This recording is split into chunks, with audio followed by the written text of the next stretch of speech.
بسم الله الرحمن الرحیم. السلام علیکم ګرانو زده کوونکو. انشاءالله چې خوشحاله او روغ او جوړ اوسئ او د دې مرضونو او آفاتو څخه لرې اوسئ. ګرانو زده کوونکو، یو ځل بیا زه ذاکره بارکزی د دویم ټولګي ښوونکي د ریاضي مضمون اووم لوست سره د کتاب 14مې پاڼې دپاره ستاسو په خدمت کې یم. ګرانو زده کوونکو، څنګه چې موږ مخکې د زموږ مخکینۍ زده کړه د څه په هکله وه؟ د عددونو مخکې، وروسته، کم، زیات او منځ توپیرونه. ګرانو زده کوونکو، تاسو لکه مخکې هم په دې کرښو کې یا په دې نښو کې بعضې عدد لیدلي وو او تاسو خپله باید چې د هغې په هکله خبرې اترې کړې وي چې کم نه ډېر دی، کم زیات دی، کم مخکې راځي، کم منځ کې راځي. انشاءالله چې دا ټول تاسو څه کړي؟ په خپل تیر شوي زده کړه کې یاد کړي. زمونږ نننۍ زده کړه بیا هم د عددونو مخ، وروسته، منځ او یا کمو زیاتولو په هکله دی. ګرانو زده کوونکو، دلته بیا تاسو دا خط ګورئ خپل د کتاب 14مې پاڼه کې چې هغه ټول څه رقم دي دا لیکل شوي او بیا د دې په هکله موږ بعضې پوښتنې لرو.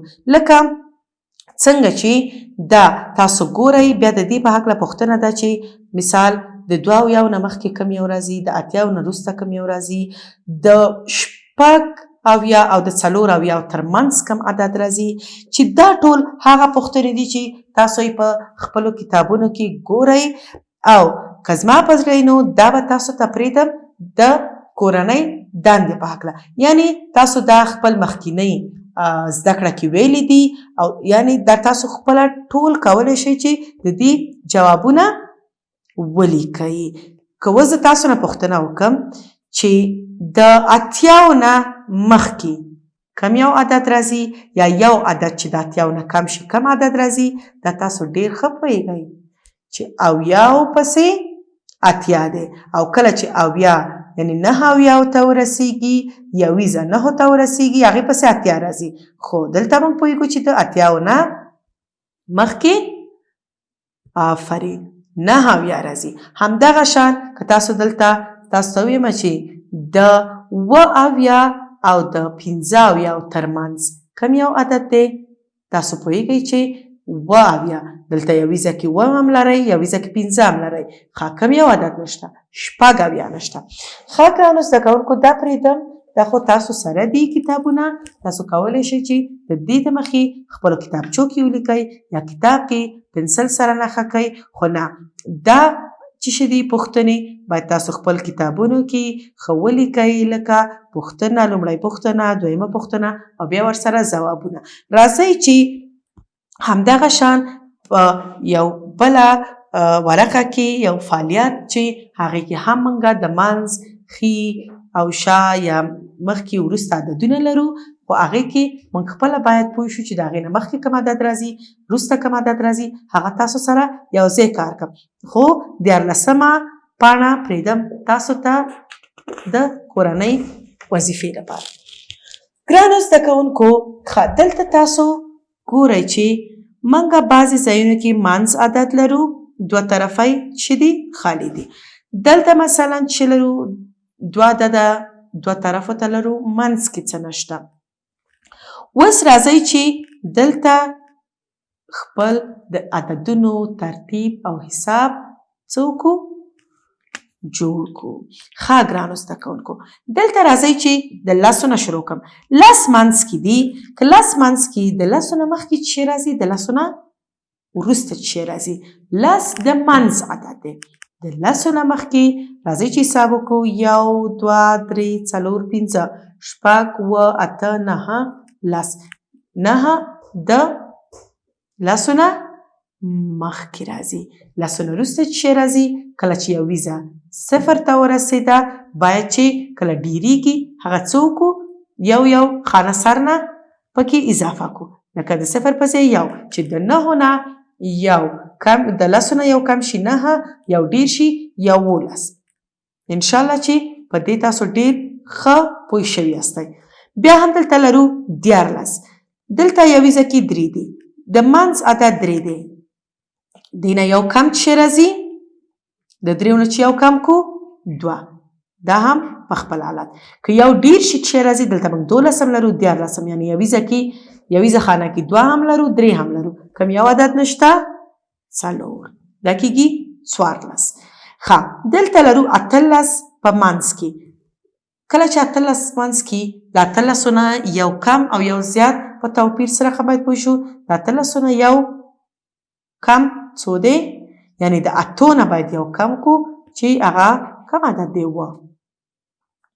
یو هم په خپل ځای. د 8 نه که یو ډیر شي 9 دا شو 19. ښه ګرانو اوس راځو دې عدد ته. دلته تاسو ګورئ چې منځ کې هیڅ نشته. د 12 او د 10 ترمنځ کوم یو عدد دی؟ دلته موږ په څه لرو؟ مثلا په یویزه خانه کې 0 لرو. دلته په یویزه خانه کې څه لرو؟ 2 لرو. کوم یو عدد نشته؟ 11. آفرین. ښه اوس راځو دلته ودی او دلته 9. د 9 او د 7 ترمنځ کوم عدد دی؟ د 9 او د 7 ترمنځ څه دی؟ آفرین 8. 8 9. ښه راځئ اوس د بل عدد ترتیب ته. دلته موږ لرو 19. کله چې دا ورسیږي 9 ته که دې نه یو ډیر شي څه راځي؟ دلته به څه ولیکو؟ لسیزه خانه باید ډیره شي. 2 او د 9 په ځای 0. د 19 نه یو ډیر 20 یو کم 18. ښه دلته 18 لرو دلته 14 لرو. د 14 نه یو ډیر څو دی؟ 18. سمه شوه. د 14 نه یو ډیر 18 او د 18 نه یو کم څو دی؟ 18. آفرین. ښه یعنی دا 18 د 14 نه یو ډیر دی او د 18 نه یو کم دی. دلته موږ لرو 14. د 14 نه یو کم څو دی؟ او یا که یو ډیر ولیکو څو دی؟ یو ډیر 15 یو کم 14. آفرین. ښه دلته بیا موږ څه لرو؟ 14 لرو 15. د 14 او د 15 ترمنځ کوم یو عدد باید راشي؟ آفرین 15. دلته موږ 4 لرو دلته 6 لرو. کوم یو عدد نه لرو؟ 15. دلته موږ 20 لرو دلته 18. د 20 نه یو کم کوم یو عدد دی؟ آفرین 19. او د 19 نه یو کم کوم دی؟ 18. ښه اوس راځو کله چې موږ 15 منځ کې ولرو 15 نه یو کم 4. 15 نه یو ډیر 6. ښه دلته اوس موږ لرو 15. د 15 نه یو که ډیر شي څو کېږي؟ ښه دلته ګورو چې یویزه کې 15 لیکل شوي. یو دانه که ډیر شي 14. یو دانه که کم شي 14. همدغه شان راځو خپل بلې خانې ته چې موږ دلته 12 لرو 14. د 12 او د 14 ترمنځ بیا ګورو چې یویزه کې 2 هم لرو 4 هم لرو. کوم یو عدد نه لرو؟ 3. ښه بیا دلته موږ 14 لرو یو کم یو زیات. څنګه چې دلته تاسو ګورئ عین شکل باندې دلته یو کم 12 یو ډیر 14. ښه دلته اوس بیا راځو چې شته خپلې بلې خانې ته چې 6 کله منځ کې وي. 6 نه یو کم 15. 6 نه یو ډیر آفرین څو؟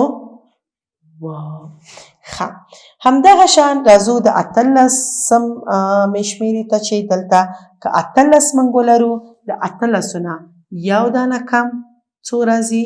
یو دانه ډیر څو راځي؟ ښه د 8 نه یو که کم کو 18 که یو ډیر کو 19. ښه دلته 19 دی. اوس د 19 نه که یو کم کو آفرین ځکه ودي ونه یو کم 6 کېږي 14. د ونه یو ډیر 8 18. دلته 11 لرو دلته 9. د 9 نه یو ډیر څو دی؟ او د 11 نه یو دانه کم څو دی؟ د 11 نه یو دانه کم لس، د 9 نه یو دانه ډیر هم لس. ها دلته بیا لرو 19. د 19 نه که یو دانه ډیر کو کیږي 18. د 19 نه یو دانه کم کو 18، یو دانه که ډیر کو شل. ها دلته موږ لرو لس، دلته لرو 8. د 8 او د لسو ترمنځ کم یو عدد راځي؟ که موږ حساب وکړو د 9 نه مخکې عدد کم یو دی؟ 8. آفرین. د لسو نه وروسته عدد کم یو دی؟ 9. دلته کم یو عدد نشته؟ 9. ښه دلته اوس موږ لرو 14. د 14 نه یو دانه که کم کو څو راځي؟ شپږو نه چې یو کم کو څو راځي؟ آفرین 15. او که یو ډیر کو 11. ښه دلته موږ لرو 11، دلته لرو 19. د 11 او 19 ترمنځ کم یو عدد نشته؟ بیا هم موږ ګورو چې دلته 9 لرو، بیا ګورو چې 7 لرو، کم عدد نشته؟ 8. ښه بیا دلته موږ لرو 15، دلته هم لرو 11. د 15 او د 7 ترمنځ کم عدد نشته؟ موږ 15 لرو او 7 هم لرو، منځ کې شپږ نشته. آفرین راځي 14. ښه دلته موږ لرو 11 عدد. که د 11 نه یو دانه کم کو کم عدد راځي؟ که یو دانه ډیر کو کم عدد راځي؟ 11 نه یو دانه کم لس، یو دانه ډیر 12. ښه ګرانو زده کوونکو، دا هم وه تاسو ته یو نوی فعالیت، نوی کار چې تاسو بیا هم د مخکې وروسته کم او زیات په توپیرونو انشاءالله چې ډیرو نم ډیر او ښو نم ښه پوه شوي یاستئ. ګرانو زده کوونکو، تاسو خپله هم په خپلو کتابچو کې دغه شان یو صفحه د اعدادو بعضې عددونه ولیکئ، د هغې نه مخکې وروسته ځایونه تش پرېږدئ او یا هم منځ خانې یا هم ښي طرف ته خانې یا هم چپ طرف ته خانې. تاسو د اعدادو په ترتیب په دې رقم باندې که مخې ته لاړ شئ ډېر ښه کولی شئ چې پوه شئ.